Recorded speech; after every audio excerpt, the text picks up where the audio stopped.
So we are 1 week away from the OHL playoffs. The 2023-24 OHL regular season is coming to an end as of Sunday. It's been a wild ride. We've had a lot of twists and turns, ups and downs, both on and off the ice, and it all comes down to this. So before we start the last week of the regular season, let's look back at the week that was the OHL Power Rankings and how things could finish as we get ready for the playoffs. Starting off at number 20, the Windsor Spitfires. They fell 2 spots this week. The focus for Windsor obviously is on next season. Right now, though, team's on a 10-game losing streak. This is a season they just want to put behind them.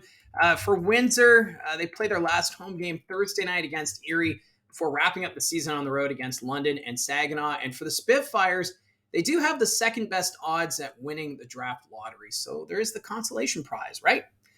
Number 19, the Niagara Ice Dogs. They're up 1 spot. Niagara able to snap their 10-game losing streak with a win at home against the Barrie Colts yesterday. That was a 3-0 final. Charlie Robertson, he made 30 saves for his fourth career OHL shutout. Looked pretty good in that game. Niagara, 4 games this week, so it's a busy way to end the regular season. Starts tomorrow in Barrie for the makeup game, and then they're in Brantford Wednesday before hosting Mississauga and Sudbury. So for the Ice Dogs, they do have the best odds of winning the draft lottery, so they've got that going for them, right? At number 18, the Barrie Colts. They fell 4 spots this week. The Colts, the last team to clinch a playoff spot in the OHL, but it was thanks to a Peterborough Pete's loss. So not exactly the way the Colts wanted to clinch a playoff spot, but they'll take it. It's been a busy schedule to end the year. Last week they played 4 games. This week they have 4 games. This team looks a little exhausted. They could use a little extra boost in their step, maybe some coffee. But for the Barrie Colts, they've also been dealing with some injuries, suspensions, so everything's just piling on. The latest injury being Roenick Jodwen. Sounds like he's out for the rest of the season and potentially into the playoffs. Also, Zach Weigel, he suffered an injury in the game against Niagara. No update in regards to his status. But for Marty Williamson and the coaching staff, I'm sure they're going to want to rest some guys.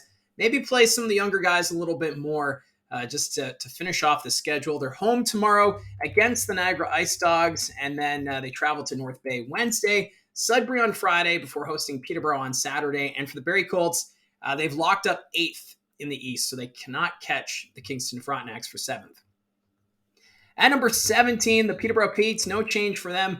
The Petes' playoff chances officially came to an end on Saturday when they lost to the North Bay Battalion. The Petes, though, they've been playing a little bit better of late. They went 1-2 last week. The Petes, they have the third best odds right now for the OHL Draft Lottery. 3 games left on the season. They host Ottawa on Thursday before going to Barrie and North Bay. 16, it's the Sarnia Sting. They are up 2 spots this week.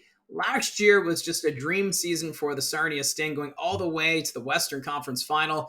This year, no playoffs in Sarnia.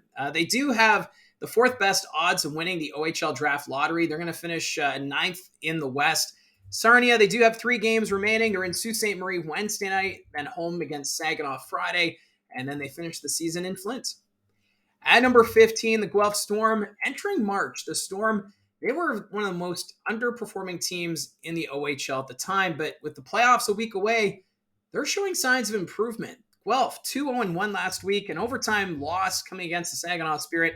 That game, they did have the lead, but just fell short in that game. Josh Bloom scored the overtime winner with 12 seconds left in overtime. So a tough loss for them, but they still managed a point. Guelph is in the battle for 5th in the Western Conference.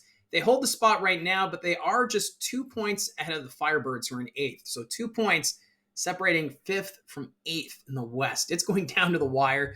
The Storm have 4 games this week. They're in Kitchener tomorrow, and then they play a crucial home-and-home series against the Owen Sound Attack, who hold the 7th spot, and then they end the season in London on Sunday.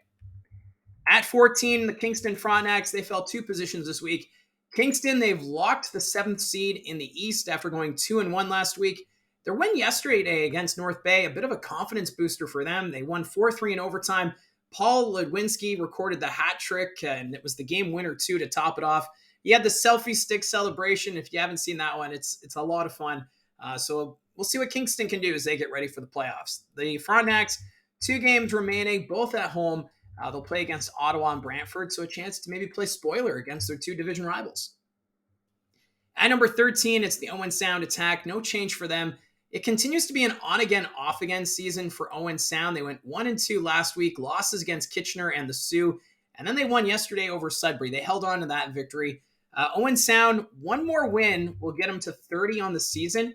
And what's fascinating is if they can do that, that would mean 13 consecutive 30-win seasons for Owen Sound. And the only other team with an active streak similar, the London Knights for the whole Canadian Hockey League. So a cool little stat there. I'm sure for Owen Sound fans, they had higher expectations for this team, but still a little bit of a bright spot. Owen Sound is 7th right now, 1 point back of Guelph and Erie, and the Attack only 2 games left on the schedule, and both against the Guelph Storm. So a very crucial 2 games coming up for them. At number 12, the Brantford Bulldogs, they fell 1 spot. The Bulldogs, they've been dealing with key injuries basically since Christmas. Nick Lardis, Thomas Hamara, and Cedricson Okatundu all out due to injury, but they're still finding ways to be competitive. They still have a shot for first in the East. Brantford 1-2 last week. They're 4th right now in the Eastern Conference standings, 5 points behind the first place Generals. So if the Bulldogs are going to pass Oshawa, they need to win the remaining games to have a chance. And that includes at home Wednesday against Niagara, and then they travel to Kingston and Ottawa. Number 11, the Sudbury Wolves. They fell 6 positions.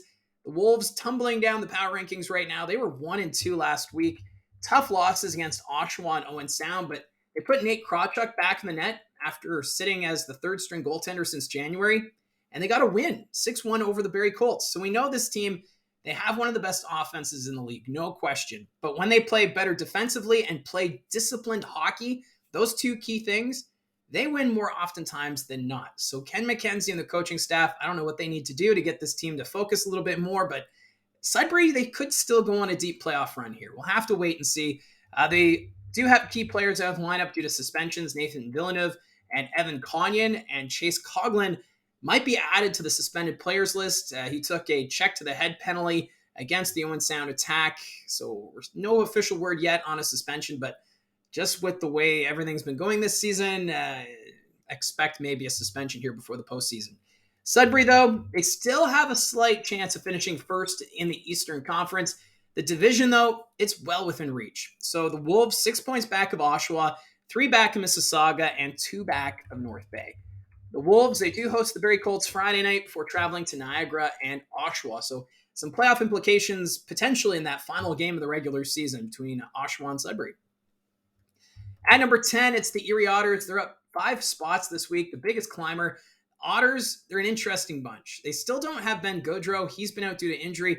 They went 2-1 last week, though, and that includes a 5-4 win at home against the Saginaw Spirit. The Otters, they're right now 6th in the West, ties with Guelph for 5th. The Storm, however, they do have the tiebreaker if they do end up tied at the end of the regular season. The Otters, they're on the road to face Flint and Windsor before wrapping up the season at home against Kitchener. At number 9, the Flint Firebirds, they're up 1 position. The Firebirds, they're riding a 4-game point streak. Last week going 2-0-1. Flint, they're 8th right now in the West, but they could finish as high as 5th. They're just 2 points behind Guelph and Erie and 1 point behind Owen Sound. That just goes to show how close the standings are in the West between 5th and 8th. Just 2 points separating those 4 teams. They do have 3 games to finish the regular season. It starts with a big game against the Erie Otters at home Thursday night before traveling to the Sioux and then home to Sarnia. At number 8, the Kitchener Rangers, no change for them. They've secured the 4th seed in the West, so they have home ice advantage, which is going to be a lot of fun at the Odd, one of the better venues to see junior hockey, especially at playoff time. Kitchener, they went 1-1 last week. No issues with Owen Sound, but then they fell short in Guelph. They do have 3 games remaining. They're home to Guelph tomorrow and Oshawa Friday before traveling to Erie, who could be their first-round opponent if the Erie Otters can finish 5th in the West. So a bit of a playoff preview potentially. At number 7, the Mississauga Steelheads, they're up 2 spots this week. Mississauga at the start of the season were first on the power rankings for 2 weeks because they had that amazing start to the year. They slipped a bit in the standings, but now they've kind of bounced back. So they appear to be back to where we saw them at the start of the regular season. They still don't have Porter Martone, so that's a big loss. He suffered an injury against Windsor. It was a slash that he took. But the Steelheads, they went 3-0 last week. They're riding a 10-game point streak, and they're first in the Central Division, 3 points behind Oshawa for first in the conference. So an off chance they could finish first in the East. Mississauga, they do have 2 games remaining. North Bay, Sudbury, the 2 teams chasing them in the Central Division, they have 3 games remaining. So it's going to come down to the wire. Mississauga can hold on to the division.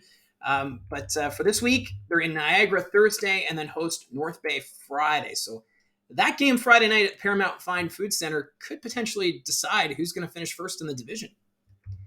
At number 6, it's the Ottawa 67s. No change for them from last week. A decent week for them. They went 2-1. Those 2 wins, though, coming against the Barrie Colts. They had a home-and-home series earlier in the week, and they outscored Barrie 12-6 in those 2 games. So the offense came alive. For Ottawa, they're 6th in the East. The highest they can finish is 3rd. So home ice advantage, still a possibility, which would be pretty big for the 67s. They are in Peterborough Thursday night, and then Kingston for home to Brantford, who are one of the teams they're trying to catch in the standings. Brantford right now sitting 4th in the East. At number 5, we have the Saginaw Spirit. They are down 2 spots this week. A bit of a disappointing road trip for Saginaw. 1-1 on the 2-game trip. They had to come back late to beat the Guelph Storm in overtime. Josh Bloom was the hero in that game with 12 seconds left in overtime. And then they lost 1 goal, 5-4 to the Erie Otters on the road. So bit of a disappointment for them. Saginaw's still 4 points back of London for first in the Western Conference and 5 points ahead of the Sioux Greyhounds for first in the West Division. So the Spirit, they can lock up the division with a win. And this week, they're in Sarnia before hosting Windsor. And then they travel up to Sault Ste. Marie. So maybe the division will be up for grabs when those 2 meet. That would just add to the rivalry. That's been every game between Saginaw and Sault Ste. Marie have been a lot of fun to follow and just adds to the chapter on the last night. At number 4, the North Bay Battalion. They are up 4 spots, and look out for North Bay. They're 2-0-1 last week, right now riding a 4-game point streak. Anthony Romani now tied with David Guyette for first in scoring with 105 points, and he's first in goals with 53. And don't count out Dalen Wakely either. He can still hit the century mark for points. He's sitting at 98 with 3 games to go. So the North Bay offense getting it done. Also, Owen Van Steensel, he's up there in scoring too. So North Bay, that line is something else, and it's carrying them here to the finish for the regular season. For North Bay, they're 3rd in the East, 1 point back in Mississauga for top spot in the division, and they do have a game in hand. So we'll wait and see what happens there. This week, the Troops host Barrie Wednesday night before visiting Mississauga, and then they host Peterborough to wrap up the regular season. At number 3, it's the Sioux Greyhounds. They fell 1 position this week. Not the greatest of road trips for the Sioux. They still managed 3 of a possible 6 points, going 1-1-1. The Sioux, they still have a shot at first in the West Division, but they need to win out their remaining games as they're 5 points back of Saginaw. The Greyhounds play their final 3 games at home, so they have that advantage. It starts Wednesday against Sarnia, then they host Flint, and then wrap it up against Saginaw. At number 2, the London Knights. They're up 2 spots this week. London, back to their winning ways. They went 3-0 last week, extending their winning streak to 5 games. Easton Cowan also extending his point streak to 34 games. That sets a new franchise record for London, passing Dave Gilmore. The Knights, first in the league, 4 points up on Saginaw.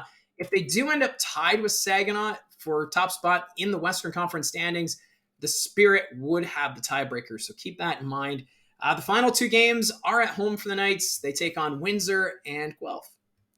So for the 3rd week in a row, the Oshawa Generals, they are number 1 in the power rankings. Oshawa 3-0 last week. Key wins over Mississauga and Sudbury, and their winning streak is now at 10 games. The Generals, they're in the driver's seat for the Eastern Conference. A win or a Bulldogs loss clinches them their East Division title.